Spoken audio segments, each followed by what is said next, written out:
Making news this week, the local government elections results have been unveiled. Special report tonight. This is the Evening News with Ivan Leung and Danielle Staniskov. Good evening. The local government elections took place this Saturday. Our reporter Josef caught up with the winners and losers. After winning the intense local government election, Coburn Mayor Leung Howlett was celebrating the victory with his family. Yes, my wife and I are very pleased. We've worked very hard for the last 4.5 years, 7 days a week. So we've made a very engaged effort to ensure that we won each of the 3 wards in the city of Coburn, and we're very pleased with the outcome, of course. In this year's local government election, Mr Howlett won with 47% of votes, while his rival Kevin Allen came second with 36.4%, and Carol Reeve Fowles has 16.96%.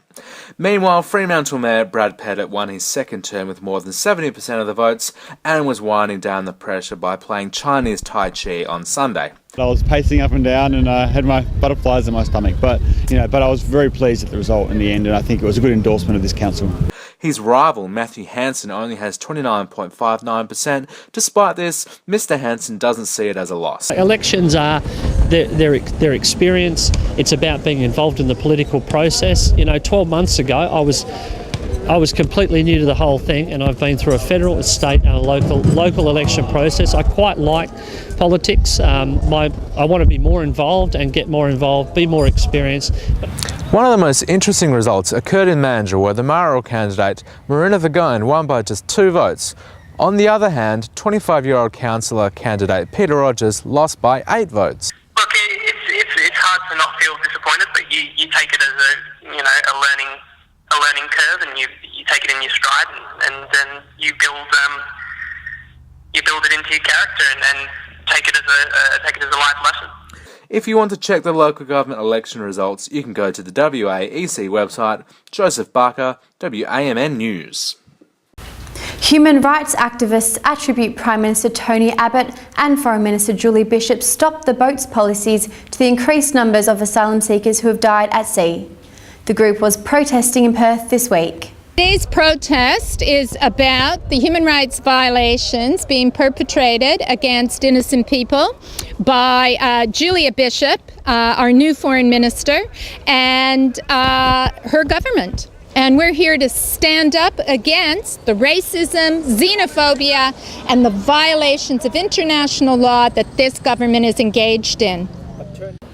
Premier Colin Barnett has reassured the government will not privatise utility companies, including Western Power and the Water Corporation. The state government is looking at reducing the amount of debt after WA loses AAA credit rating last month. Mr. Barnett clarified on Wednesday afternoon, stating public utility companies like Western Power and Water Corporation are not at risk of being sold. They will not be state-owned businesses as a whole. They won't be the utilities like Western Power or the Water Corporation. All that fear-mongering is just simply wrong. But it might be there's some component of some of those businesses that could be sold to the private sector, and the government would contract to take the service. Mr. Barnett hopes that the information regarding privatisation will be available in the mid-year review. On the other hand, the Liberal National Government's flagship Airport Rail and Max Light Rail may be delayed as the state government is looking into reducing debt. There may be some delay. They are complex projects, particularly the light rail project, but we will deliver those. The time frame may be a little open at this stage. The Premier reinstated that WA has a strong economy, but said the revenue is not growing in line with the population growth and demand. Western Australia lost its AAA credit rating last month after Standard & Poor's downgraded the state rating to AA+. Shibs, WAMN News. The police minister revealed that 113 people were jailed for reckless driving after the implementation of a legislation which states that drivers who drive recklessly during police pursuits 45 kilometres or above will face a mandatory penalty of 6 months in jail. There's still a large number of pursuits occurring out there. What I can say is that thankfully so far this year we haven't had any dangerous driving causing death or serious injury in the course of a police pursuit, where in 2011-12 we had 5 people lose their lives as a result of these emergency driving procedures that police have to engage in. So there's still too many of these occurring. With 113 people behind bars, we know at least there are 113 offenders who have no capacity whatsoever to engage in this behaviour, and that's a good result for the community. The police minister said that there were over 450 police pursuits since December 2012. A mandatory 12-month sentence will be imposed on reckless drivers who kill or injure other drivers during pursuits. To this week's feature story, it's common for a foreign person who just immigrated to a new country to seek others of their own ethnicity. A small group from Hong Kong who are now in Perth have just done that by creating a platform on Facebook for them to unite and help each other. It's Sunday afternoon here in Perth, and it's time for the group to play some basketball. The Facebook group Hong Kong People in Perth so far has more than 1,700 people that helps Chinese people to connect with each other. In the beginning, when I first came to Perth to study, I feel like we need to get all the Hong Kong people together to share the information and share the experience. That's why I go to the Facebook and create a group called Hong Kong People in Perth. The group has everything from posts selling used cars to gathering activities including barbecue. While backpackers and international students are enjoying this facility, Sandy Young believes that this group can help Hong Kongers to settle down to a new life in Perth. I think it's good for them to know when you new come to Perth, and you know no family, no friends here, and you can know some new friends come from your same hometown, and we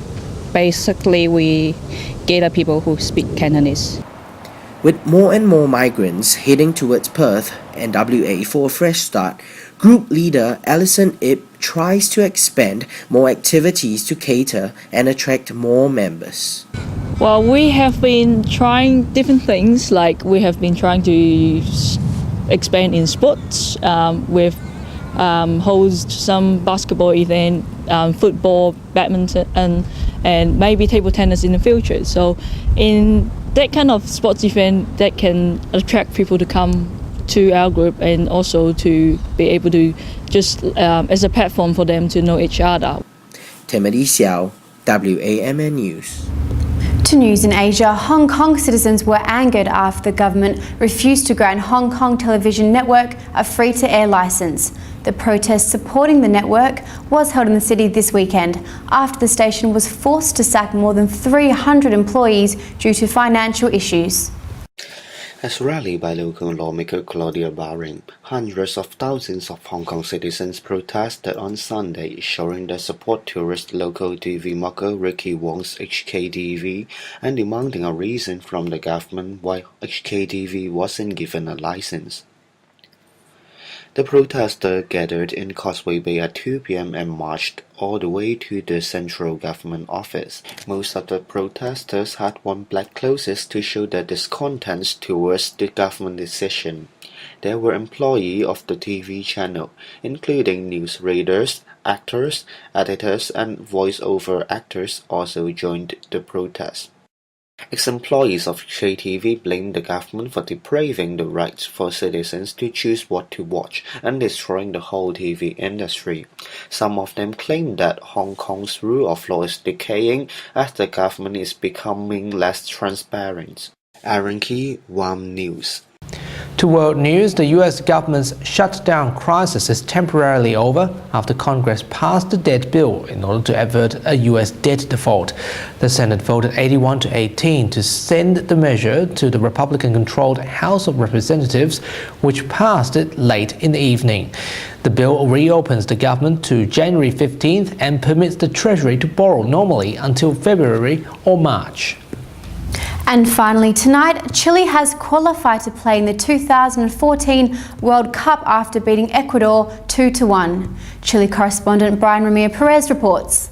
Chile makes World Cup finals with victory over Ecuador. Chile directly classified to the World Cup in Brazil, and a series of celebrations that took place in the major cities of the country, including the Chilean Antarctic territory. And greeted as a band of heroes, La Roja took the pitch, accompanied by the flurry of fireworks. As fans piled out onto the street. They were met by a high-speed procession of cars racing by.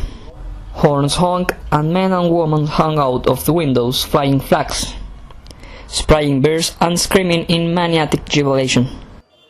Chile's 2-1 victory Tuesday night saw the side finish in third place in South America's qualifiers. For WIMN News, Brian Ramirez, Santiago de Chile. And that's how Perth looks tonight. We have more news on our website. Thanks for joining us, and we'll see you next time. Good night.